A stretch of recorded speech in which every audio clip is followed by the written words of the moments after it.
నమస్తే. Welcome to legend TV. ప్రస్తుతం మనతో పాటు ఎస్సీ కమిషన్ చైర్మన్ ప్రీతం అన్న గారు ఉన్నారు. ప్రస్తుతం మాట్లాడదాం. ఫ్లెక్సీల వివాదం అనేది నిన్నటి నుంచి జరుగుతూనే ఉంది. నిన్న హరీష్ రావు గారు ఫ్లెక్సీలు పెట్టడం జరిగింది. అలాగే ఈ రోజు రేవంత్ రెడ్డి గారు ఫ్లెక్సీలు పెట్టి రుణమాఫీ నువ్వు చేయలేదు కాబట్టి నువ్వు రాజీనామా చేయాలని చెప్పి కొన్ని ఫ్లెక్సీలు అయితే రావడం జరిగింది. సో దాని గురించి మాట్లాడే ప్రయత్నం చేద్దాం. అన్న, ఫ్లెక్సీల వివాదం నిన్న ఏదైతే హరీష్ రావు గారు రాజీనామా చేయాలనుకున్న ఫ్లెక్సీలు ఏదైతే వెలిసినాయో, ఈ రోజు అదే తీరుగా 2 లక్షల రుణమాఫీ నువ్వు చెప్పింది చేయలేదు కాబట్టి నువ్వే రాజీనామా చేయాలని కొన్ని ఫ్లెక్సీలు రావడం జరిగింది రేవంత్ రెడ్డి గారు. ఎట్లా రుణమాఫీ ఎవరికి రాలేదని అంటే, ఆనాడు వీళ్ళ పెద్ద రైతులు ఎవరైతే ఉండేనో మల్లారెడ్డి గారు, పెద్ద పెద్ద రైతులు 100 ఎకరాలు 1000 ఎకరాలు ఉన్న వాళ్ళు, ఏదో వీళ్ళు దళిత ఏది రైతు బంధు ఇచ్చిన వాళ్ళు, కోట్ల రూపాయలు రైతు బంధు ఇచ్చినారు కదా, ఆ పెద్ద పెద్ద రైతులకు రుణమాఫీ కాలేదన్న బాధతోనే వాళ్ళు పెట్టుకుంటున్నారు.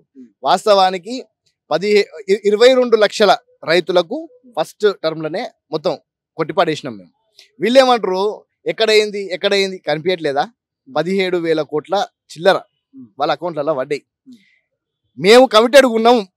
ఆఖరి పర్సన్ ఎవరైతే ఉంటారో, లాస్ట్ పర్సన్ రుణమాఫీకి వాళ్ళకి ఇచ్చేంత వరకు కాంగ్రెస్ పార్టీ కమిటెడ్గా ఉంది. మేమేమంటున్నాం, మా దృష్టికి రాని కూడా ఏమన్నా ఉంటే మీరు తీసుకురండి, పరిష్కారం చేస్తామంటున్నాం.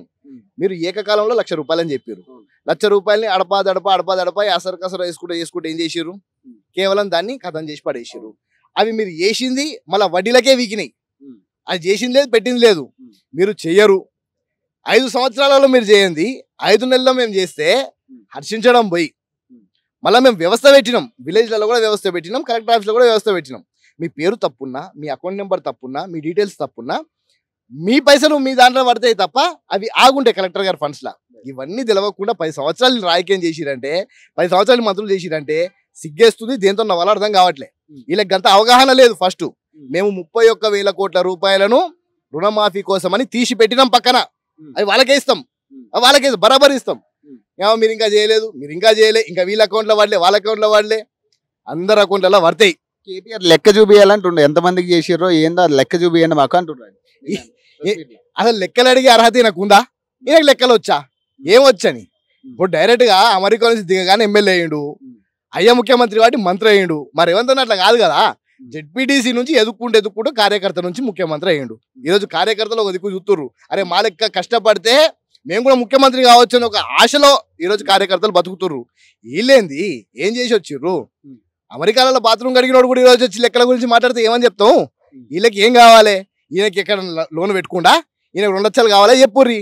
ప్రభుత్వం కాకుండా నేను ఇస్తా పర్సనల్గా కావాలంటే. అరే ఈయన 2 లక్షల గురించి అని చెప్పి ఎవరికి వాడలే అంటే 22 లక్షల కుటుంబాలకు పడ్డాయి. డేటా ఉంది. నువ్వు రైట్ టు ఇన్ఫర్మేషన్ అయ్యి బాయ్ సాబ్, అది కూడా తెచ్చింది కాంగ్రెస్ పార్టీనే కదా. మేమే మీకు కష్టం ఇచ్చినాం కదా. మీరు ఎయ్యూరి మొత్తం డీటెయిల్స్ వస్తాయి. ఈ రోజు రైతులు సంతోషంగా ఉండడం వీళ్ళు చూసి జీర్ణించుకోలేకపోతున్నారు. ఆనాడు రైతులకు వీళ్ళు పూర్తి స్థాయిగా శాపంగా తయారయ్యారే. ఆ రోజు వీళ్ళు ఎరువులు ఇయ్యలే, తార్పాలు ఇయ్యలే, ఏం చేయలే. ఈ రోజు మేము అన్ని ఇచ్చేసరికి అమ్మో రైతులు సంతోషంగా ఉంటారు, వీళ్ళు సంతోషంగా ఉంటే మనం రాజకీయం చేయలేమని చిచ్చు పెడుతున్నారు. రేవంత్ రెడ్డి రాజీనామా చేయాలంటే అవుతుంది, అయ్యే పనేనా? ఎందుకంటే హరీష్ రావు గారు రాజీనామా చేయాలనేది మీ డిమాండ్ అయితే, ఇప్పుడు రేవంత్ రెడ్డి గారు రాజీనామా చేయాలని వాళ్ళు డిమాండ్ చేస్తారు. ఇప్పుడు నేనేమంటున్నా, రేవంత్ అన్న ఏనాడన్నా నేను రాజీనామా చేస్తే చేయకపోతే అని చెప్పిండా? 15వ తారీఖు నాటికి నేను రుణమాఫీ చేస్తా అని చెప్పిండు. ఎస్, ఖమ్మం సభలో 2 లక్షల రుణమాఫీ ఒక బటన్ నొక్కగానే అందరి అకౌంట్లలో పడ్డాయి. ఏ అకౌంట్లలో అయితే పడలేదో వాటికి సమయం కూడా ఇచ్చినాం, మీరు వచ్చి చేసుకోరు అని చెప్పి. కానీ రాజీనామా చేస్తా అని చెప్పింది ఎవరు? హరీష్ రావు గారు చెప్పినారు. మరి చేయాల్సింది ఎవరు? మీకు మీ పదవంటే అంత గౌరవం ఉంటే, మీకు అంత ప్రేమ ఉంటే కూసోరి పెట్టుకొని కింద, ఏం టెన్షన్ లేదు, ఎవ్వరు వద్దన్నారు. మీరు రాజీనామా చేయకపోయినా మాకేం పీకేది లేదు. మీరు రాజీనామా చేసి వచ్చే ఎన్నికలలో మళ్ళీ బై ఎలక్షన్లో గెలిచేది కాంగ్రెస్ పార్టీ, అందులో ఎటువంటి డౌట్ లేదు. నిజంగా నీకు దమ్ము ధైర్యం ఉండి ఎస్ నేను రాజీనామా చేస్తా మళ్ళీ గెలుతా అని నీకు దమ్ము ఉంటే చెయ్యి. ఏమంటున్నా అంటే, అమలు కాని హామీలు అప్పుడు చెప్పిర్రు. డబుల్ బెడ్రూము, అల్లుడు వస్తే ఎక్కడ, కోడలు వస్తే ఎక్కడ, సంసారం ఎక్కడ చేయాలి, గొర్రెలు ఎక్కడ, బర్రెలు ఎక్కడ అని, మాకు 3 ఎకరాలు ఇస్తా అని అది ఇవ్వకపోతే, KG to PG ఉచిత విద్య అనే విద్యను మొత్తం వ్యాపారం చేసి పడేత్తిరి. ఇలా హయాంలోనే అరోరా యూనివర్సిటీ, శ్రీనిధి యూనివర్సిటీ, అన్ని యూనివర్సిటీలు చేసి పడేసి అమలు కాని హామీలు వీళ్ళు చెప్పిర్రు. అమలయ్యే హామీలు మేము చెప్పి 5-6 నెలలు కాకముందుకే ఇక అందరు కూర్చురు, ఫ్యామిలీ భజన మొదలు పెట్టిరు, డప్పులు తీసుకురు, డోలు పెట్టుకుర్రు. ఇక ఒకటే ఇకైకలు పగపగలు ప్రభుత్వం మీద విసురు. ఇది ప్రజలు హర్షించరు. మేము ఇచ్చిన వాగ్దానాలను మేము నెరవేర్చుకుంటూ పోతున్నాం. మహిళలు కనీసం ఉచిత బస్సులకు పోతుంటే వారిని పట్టుకొని మీరు పిచ్చి పిచ్చి మాటలు మాట్లాడతారు. ఇది మీ నైజం. ఈరోజు మేమందరం సంతోషంగా ఉంటే, రైతులు సంతోషంగా ఉంటే, మీరు దాని మీద చిల్లర రాజకీయం చేసే ప్రయత్నం చేస్తారు. ఈ చిల్లర శకలు మానుకోవాలి. ఇప్పటికన్నా ఈ చిల్లర బుద్ధులు మానుకుంటేనే ప్రజలు జర చూసి సంతోషిస్తారు. హరీష్ రావు గారికి ఏంది, హరీష్ రావు గారు రాజీనామా చేస్తా అన్నాడు కదా. ఆనాడు కూడా పెట్రోల్ పోసుకొని శారా అగ్గిపెట్ట దొరకకపోయా ఆయనకి, అది కూడా డ్రామా చేసిండు. ఆయన పెట్రోల్ పోసుకొని ఇట్లా డ్రామా చేసేసరికి మిగతా వేరే ఆత్మహత్యలు చేసుకుని అని చేసిండు, ప్రేరేపించిండు. ఈ రోజు కూడా రాజీనామా చేస్తా అనేసరికి ఏదో నిజంగానే ఎంత కమిటెడ్ లీడర్ అబ్బాయి అని మేము కూడా అనుకున్నాం. మా రేవంత్ రెడ్డి కమిటెడ్ తయారయ్యాడు. 15వ తారీఖు కల్లా చక్కన వేసి పడేసిండు. అప్పుల రాష్ట్రం, మేము ఇన్ని అప్పులు చేసినాం, వీళ్ళు ఎట్లా చేస్తుర్రు వాళ్ళకి అర్థం కావట్లే. పిచ్చెక్కుతుంది, గరగర గీక్కుంటుర్రు, జుట్టంతా వీక్తుంది, మొత్తం హెయిర్ ఫాల్ అవుతుంది. వాళ్ళకి హెయిర్ ఫాల్ షాంపూ కూడా పంపించాలి వీళ్ళకి. అసలు రేవంత్ రెడ్డి ఎట్లా చేయగలుగుతున్నాడు అని. ఈ రోజు రుణమాఫీ 31,000 కోట్లు అంటే ఆషామాషి నా బాయ్ సార్. మరి అంటే మీ కొత్త ఏఐసిసి ప్రెసిడెంట్ ఏమో కేసీఆర్ అంట, కేటీఆర్ ఏమో పిసిసి అంట. మరి ఎంతవరకు కరెక్ట్? ఎందుకంటే బండి సంజయ్ గారు, ఈటల రాజేందర్ నిన్న రియాక్ట్ అవుతూ మీరు ఏదైతే బీజేపీ బీఆర్ఎస్ కలుస్తా అన్నారో దాని మీద రియాక్ట్ అవుతూ ఈ వ్యాఖ్యలు చేశారు. మరి అంటే ఇక కొత్త ఏఐసిసి కేసీఆర్, పిసిసి కేటీఆర్కి ఇస్తారేమో అంటున్నారు. బండి సంజయ్ గారు మాట్లాడేది ఆయనకి అర్థం కాదు, ప్రజలకు అర్థమయ్యేది దూరం పెట్టరు. ఆయన మాట్లాడే మాటలు అసలు ప్రజలకే అర్థం కాదు. ఆయన ఏం మాట్లాడతాడు. ఈరోజు ఎస్ కేసీఆర్ కేటీఆర్ గనక కాంగ్రెస్ పార్టీలకు వస్తా అంటే మాకు ఆల్రెడీ ఒక 28 డిపార్ట్మెంట్లు ఉన్నాయి. SC department, BC department, youth Congress, NSU, ఈ విధంగా 28 డిపార్ట్మెంట్లు ఉన్నాయి.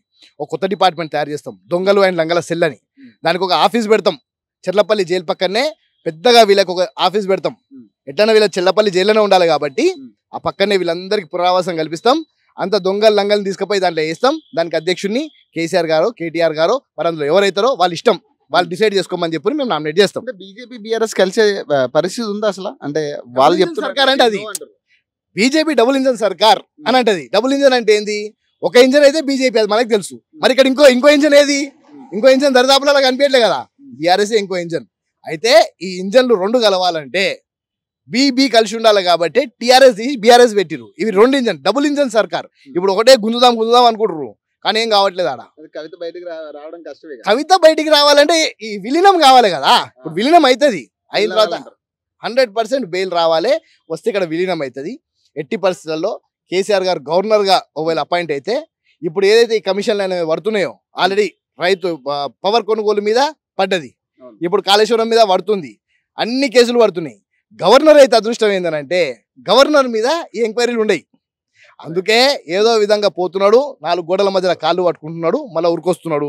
ఎవరికి తెలియకుండా జరిగే ప్రక్రియ ఇదంతా. కొడుకుని తీసుకుపోయి కేంద్ర మంత్రిని చేద్దామా అనే ఒక ఆలోచనలో ఉన్నాడు. బిడ్డ బయటికి రాని రాజ్యసభ సభ్యుని చేద్దామని అనుకుంటున్నాడు. ఇవి జరగబోతున్నాయి తెలంగాణ రాష్ట్రంలో. తెలంగాణ రాష్ట్రంలో వీళ్ళ స్వార్థం కోసం చేసే రాజకీయాలు తప్ప ప్రజలకు అనుగుణంగా చేసే రాజకీయాలు ఉండయి. వీళ్ళ స్వార్థం కోసం ఎంతకైనా దిగజారుతారు. ఆ దిగజారే పాలిటిక్స్ ఎన్నోసార్లు చూసినాం. ఆనాడు తెలంగాణ ఉద్యమంలో మాలాంటి యువకులను రెచ్చగొట్టి మా మీద కేసులు పెట్టించి వీళ్ళ అధికారంలోకి వచ్చిన తర్వాత కూడా మా మీద కేసులు తీయలే. మేము ఇంకా పోలీస్ స్టేషన్ల చుట్టూ, కోట చుట్టూ తిరుక్కుంటేనే రాజకీయం చేసినాం కాబట్టి ఈరోజు మళ్ళీ పార్టీ అధికారంలోకి వచ్చింది, మాకు గుర్తింపు వచ్చింది. సో ఇట్లాంటి చిల్లర మాటలు, చిల్లర నాయకుల గురించి మాట్లాడడం కూడా వేస్టే. థ్యాంక్ యూ అన్న, థ్యాంక్ యూ.